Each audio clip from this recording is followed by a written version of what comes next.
یا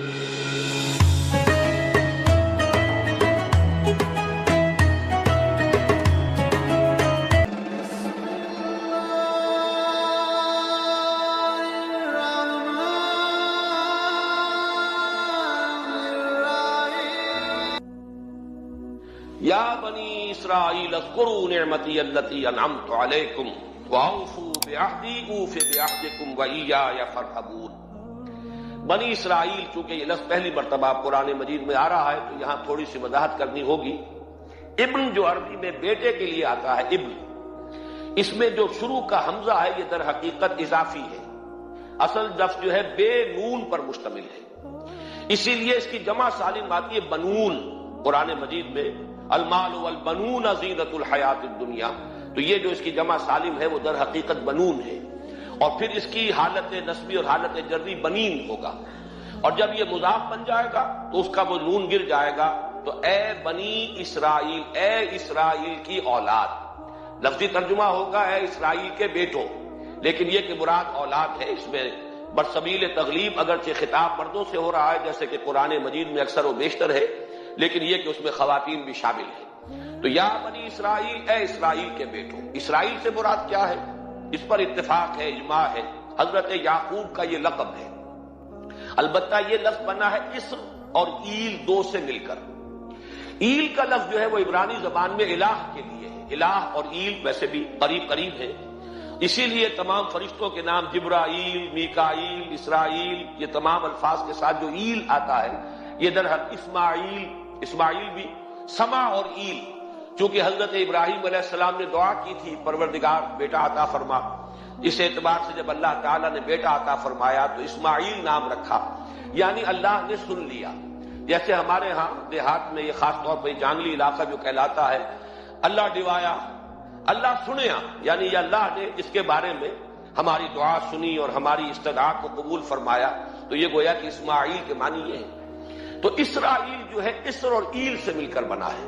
عبرانی اور عربی زبان کے بارے میں یہ اختلاف ہے، ایک رائے تو یہ ہے کہ ماں بیٹی کا رشتہ ہے، عربی زبان عبرانی سے نکلی ہوئی ہے،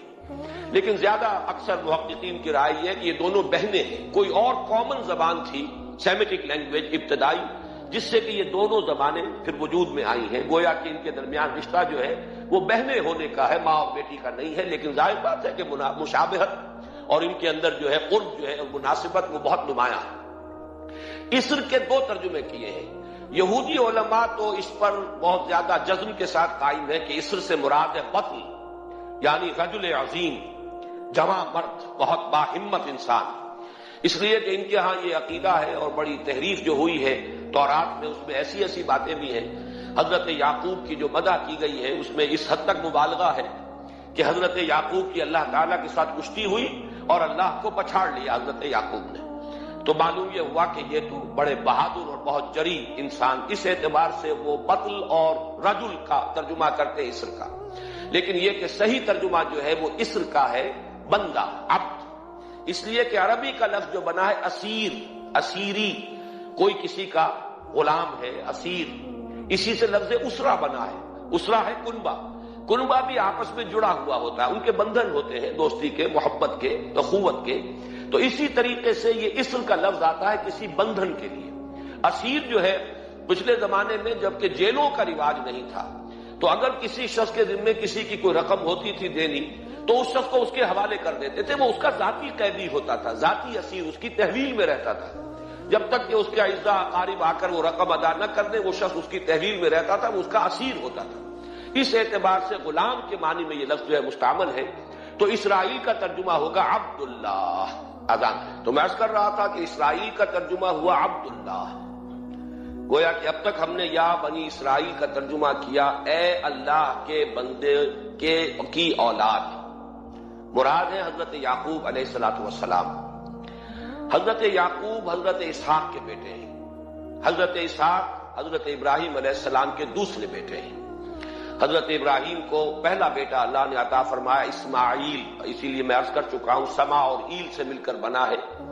جو دعا کی تھی انہوں نے، اس دعا کا پہلا جواب جو ملا ہے اللہ تعالیٰ کی طرف سے، اس کی مقبولیت کا جو ظہور ہوا وہ حضرت اسماعیل کی شکل میں۔ پھر یہ کہ حضرت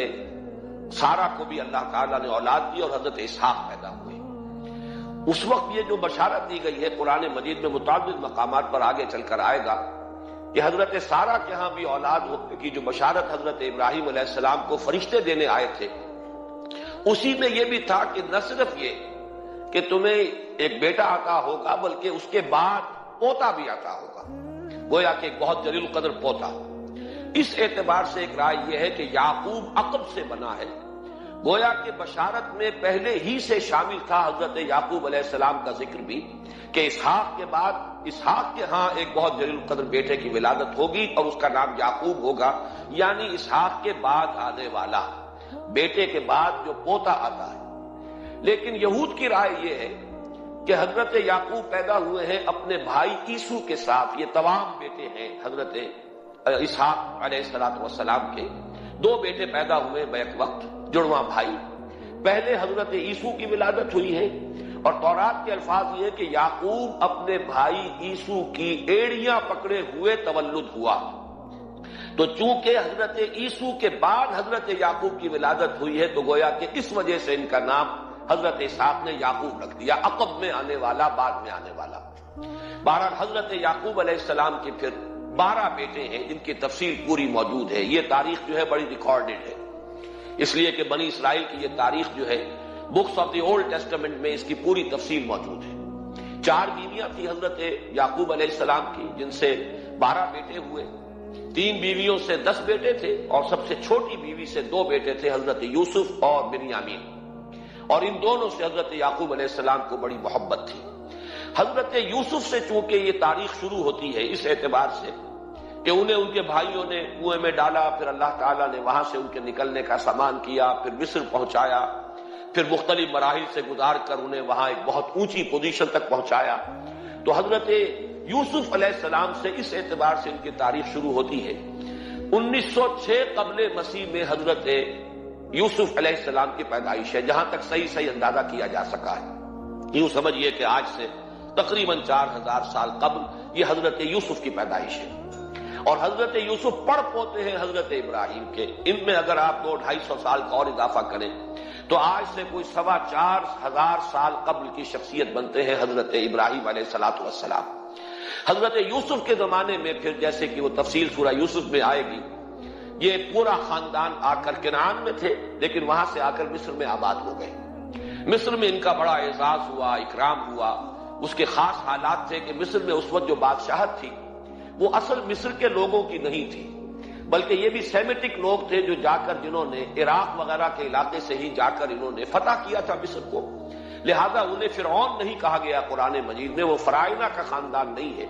بلکہ وہ تاریخ میں ہکسوس کنگز کہلاتے ہیں۔ تاریخ مصر میں وہ 15واں خاندان کہلاتا ہے وہاں کے بادشاہوں کا، 15th ڈائنیسٹی، اور یہ چونکہ لوکل نہیں تھا اس لیے ان کو فرعون نہیں کہا جائے گا بلکہ یہ ہکسوس کنگز چرواہے بادشاہ تھے کہ جو عرب کے ان علاقوں سے آئے تھے جزیرہ نما سے، اور وہاں سے وہ چرواہے تھے۔ ان کا تو پیشہ ظاہر بات ہے صحرا میں کیا ہوتا ہے، بھیڑیں بکریاں پالنا، لیکن انہوں نے آ کر مصر کو فتح کیا، وہاں ان کی بادشاہت ہو گئی۔ محسوس ایسا ہوتا ہے کہ ایک سیاسی پہلو موجود تھا، وہ جو بادشاہ مصر نے جس طریقے سے اعزاز کیا ہے حضرت یوسف علیہ السلام کا، پھر جو اختیار دیا، جو اقتدار دیا، جو ان کو حیثیت دی، پھر انہیں اجازت دی کہ اپنے پورے خاندان کو بلا لیں، اور پھر مصر کا بہترین جو زرخیز ترین علاقہ تھا وہ انہیں عطا کر دیا کہ یہاں آباد ہو جاؤ۔ جوشن کا علاقہ، یا گوشن بھی کہتے ہیں، جشن بھی کہتے ہیں، یہ جو نائل کا ڈیلٹا ہے کہ جو جا کر آپ کو معلوم ہے کہ دریا جو ہے جب بہت سی شاخوں میں تقسیم ہو جاتے ہیں سمندر میں گرنے سے قبل، تو وہ ڈیلٹا جو ہے زرخیز ترین علاقہ ہوتا ہے۔ آرٹیفیشل اریگیشن کے اور نظام تو تھے نہیں، جہاں دریا ہی چھوٹی چھوٹی نہروں کی شکل اختیار کر لے وہاں گویا کہ وہ فطری طور پر جو ہے بڑے وسیع رقبے کے اندر اریگیشن ہو سکتی ہے۔ تو اس ڈیلٹا کے علاقے میں بہترین علاقہ ان کو دیا گیا، وہاں آباد ہو جاؤ۔ وہاں یہ رہے ہیں گویا کہ پیرزادوں کی حیثیت سے۔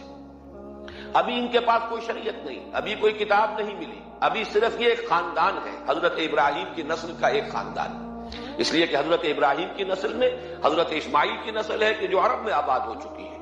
ان کی نسل میں پھر حضرت اسحاق کے بیٹوں میں سے بھی عیسو کی نسل وہ اور جگہ پر آباد ہو چکی ہے۔ اس اعتبار سے یوں نہ سمجھیے کہ نسل ابراہیم صرف ان پر مشتمل ہے۔ اسی طرح بنی قطورہ تیسری جو آپ کی اہلیہ تھی، ان کی اولاد بھی تو گویا کہ یہ بہت وسیع حلقہ ہے جو اولاد ابراہیم کا ہے. تو اولاد ابراہیم میں سے ایک شاخ ہے جو آ کر، یعنی حضرت یعقوب کے 12 بیٹے اور حضرت یعقوب بھی آ کر یہاں آباد ہو گئے، اور یہاں پھر یہ کچھ عرصے تک تقریباً 100-150 برس تک تو بڑے عیش میں رہے. یہ تقریباً یوں سمجھیے کہ 1850 قبل مسیح میں ان کا داخلہ ہوا ہے مصر کے اندر،